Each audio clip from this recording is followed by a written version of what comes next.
Depression is an evil that does not discriminate based on anyone's demographics.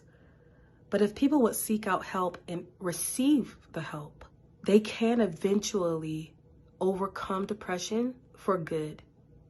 But you have to be willing to kick it out. My name is Elmira Kidd. I too suffer with depression from about the age of 14 all the way up to the age of 27. I have been depression-free, completely depression-free for about 7 years. And so I want to give you some information about how you can be too. Now, first thing first, it's dark in here. Give me one moment. Now, so something as simple as turning on your light can help alter your mood. It can help alter your headspace. It can even help with hormonal or chemical imbalances. Something as simple as changing your atmosphere. Maybe you've been inside all day long. Maybe it's time to go outside for a little while. Take a walk. Maybe go for a run. Whatever it is that you do, just get out of the place where darkness and depression loves to loom. All right. Some of the qualities and characteristics of depression is that depression oftentimes, it's like I already said, it's dark, it's gloomy, it's heavy, it's intrusive. Whatever you can think of that's just icky, that's what depression is.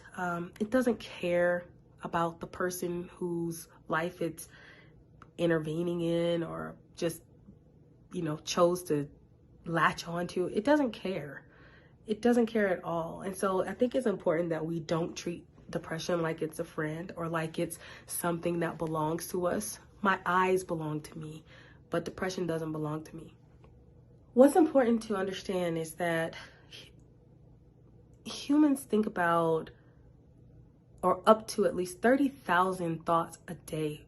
This is based on a study that was done by a world-renowned neuroscientist by the name of Caroline Leaf. Now, the National Science Foundation, they say that that humans on average think about 12,000 to 70,000 thoughts in a day. And that of those thoughts, 80% of those thoughts are negative and 95% of those thoughts are from yesterday. What are we doing with yesterday's thoughts? Are they helpful for today at all?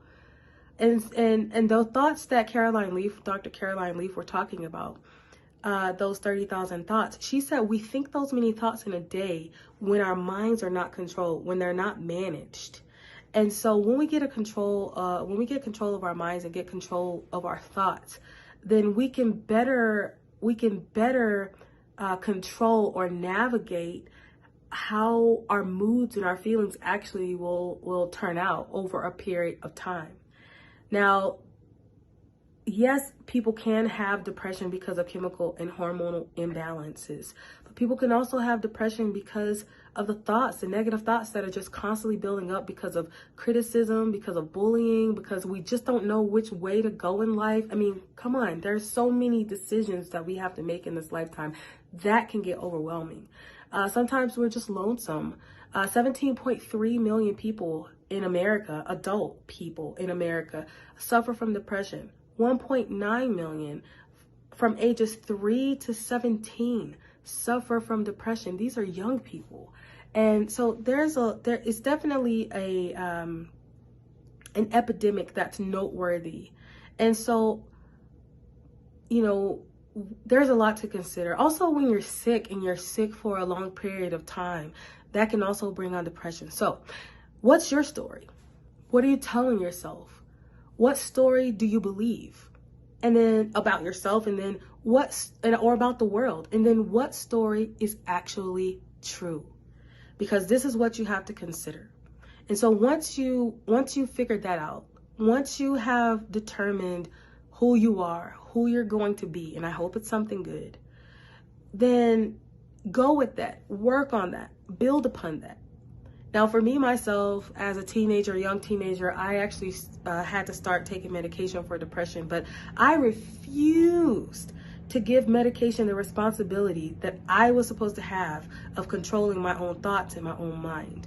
And so Might sound like I'm putting a lot of responsibility back on you, but I am telling you that you can kick depression. Use whatever the tools are that you need to, but get help.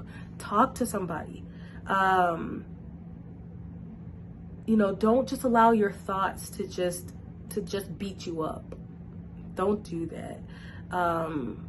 Talk back. If you have to, talk out loud. I know it's crazy, but I'm telling you how I came out. There are times when my thoughts would be going so much and so fast, I would just tell it to stop. I don't want to talk to you. I don't want you in my head. I don't want you ruminating. I'm going to think about something else, and then that's what I would do. So, just take that into consideration. And I guess for now, that's all I have for you.